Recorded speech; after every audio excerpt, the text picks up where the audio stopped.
In a few days' time, it will be May 15th, which, as many of you know, is the day that Palestinians mark the Nakba, the ethnic cleansing of Palestine, which began in 1947 and continued into the early 1950s. And in fact continues until this day. It's very important not to think of the Nakba, although we think of it in the past and we think of it as something to commemorate and memorialize, to remember that the Nakba, the catastrophe of the destruction of Palestine by the Zionists, is an ongoing Nakba, an ongoing catastrophe, and it continues for all of us. It continues for the people in Palestine, it continues for the refugees who have been denied their right to return home by Israel on the purely racist grounds that they're not Jews, and it continues indeed for the whole region where Israel continues to generate so much strife and so much conflict. But nevertheless, 63 years after the beginning of the Nakba, we can celebrate that we are all here as Palestinians. We saw the beautiful young children celebrating Palestine and continuing with Palestinian traditions and heritage for another generation. We can celebrate the fact that, as Jeff said, Palestine is not just a symbol of oppression for people around the world, but a symbol of resistance, a symbol of survival, a symbol of undying hope and determination to be free. We can celebrate the fact that 63 years after the Zionist ethnic cleansing of Palestine began, there are more Palestinians living within historic Palestine today than ever before. There are now more than 5 million Palestinians in Palestine, and their number is roughly equal to the number of Israelis, if not slightly more. So within Palestine, there are more Palestinians living than ever before. We also now, since 2011, it seems like this year started a decade ago, doesn't it? With all that has happened in the region, we celebrate and congratulate our brothers and sisters from Tunisia and from Egypt for inspiring us with their revolutions. Incredible, courageous uprisings that restored, I think, our hope that radical change is possible, that liberation is possible. And what we saw beginning in Sidi Bouzid, when Mohammed Bouazizi decided that he had had enough and undertook a terribly tragic act of protest, one which cost him his life. But he lit a fire that really is sweeping across the region and I think across the world. And what started in Tunisia and Egypt and Yemen and in Syria and in other countries, I think is going to continue. I think we're only at the very beginning of the momentous changes that will happen in the region. And there are going to be terrible ups and downs on the way. We've seen that one model that we saw in Tunisia and Egypt, where things followed a certain path of popular protests, and then the regime trying to give concessions, and that not working to placate people or to appease them, and then the regime cracking down, and then changing the government, and then going through all these gimmicks until finally the president makes a speech where he says, "I will never ever leave," and then the next day he leaves. And that model, unfortunately, was not repeated in Libya, where we've seen a Western military intervention, which I think, rather than helping to hasten the demise of the regime, has transformed the situation in Libya into an open-ended civil war, which I think is going to cost many lives. But we stand with the people of Libya, nevertheless, in their efforts to overthrow the dictatorial regime which they have suffered under for so long. And we express our solidarity with people in Syria, where there is never an excuse, there is never an acceptable reason for a government to turn guns on its own people, as we have seen in Syria.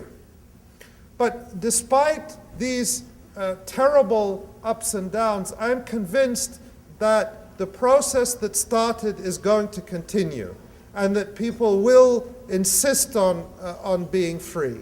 And not only will this have a transformative effect within Arab countries, but it's very important on a regional level, because what we're also seeing with the Arab uprisings and revolutions is the crumbling of a regional system that has existed since 1945, since the end of World War II, when the old colonial powers in the region, Britain and France, sailed off into the sunset, and the new imperial power rode onto the scene, being, of course, the United States. And for the past few decades, we've had a regional system in which the United States, along with Israel, dominates the region with the assistance of client regimes and dictatorships at the expense of the people of the region. And that system is starting to come unstuck, as we see Egypt. Even though Egypt's revolution is not yet complete, even though there is still a long struggle for people in Egypt to see the kind of country and society that they want and deserve, nevertheless we see Egypt returning to its central regional role, which is not just a geopolitical role, although that's important, where Egypt is changing the narrative that has been imposed by Israel and the United States, and to a large extent Saudi Arabia, of moderates versus extremists, of Sunni versus Shia, this ugly sectarian rhetoric which none of us want and none of us believe in.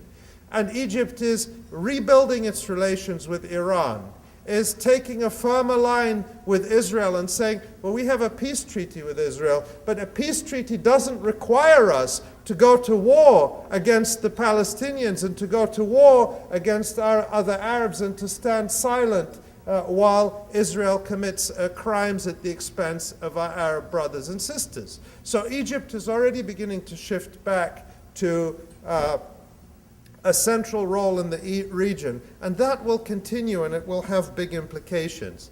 Egypt will also, I think, return to its central cultural and media role, where we will see Cairo once again becoming the important center of media and literature that it has always been, but was so much suppressed under the dictatorship.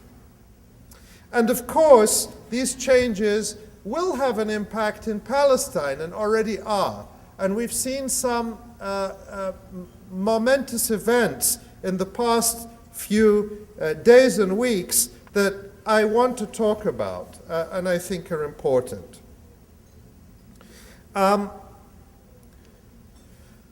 We have seen, just in the past few days, the two main factions in Palestine signing a reconciliation agreement, a unity agreement, Hamas and Fatah, of course.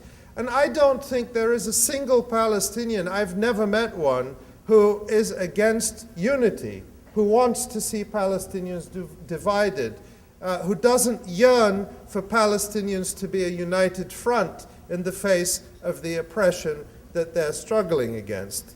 But I have some real questions about this unity agreement that I worry could lead us once more into a dead end. And I agree with Jeff that we need to avoid such dead ends.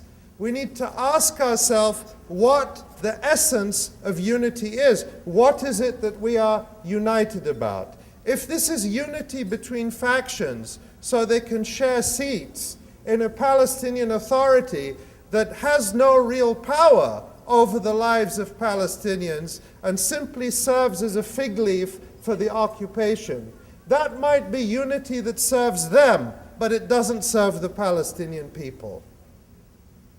If it's a unity which is on a platform dealing only with internal matters in the West Bank and Gaza Strip, we want the best for our brothers and sisters in the West Bank and Gaza Strip.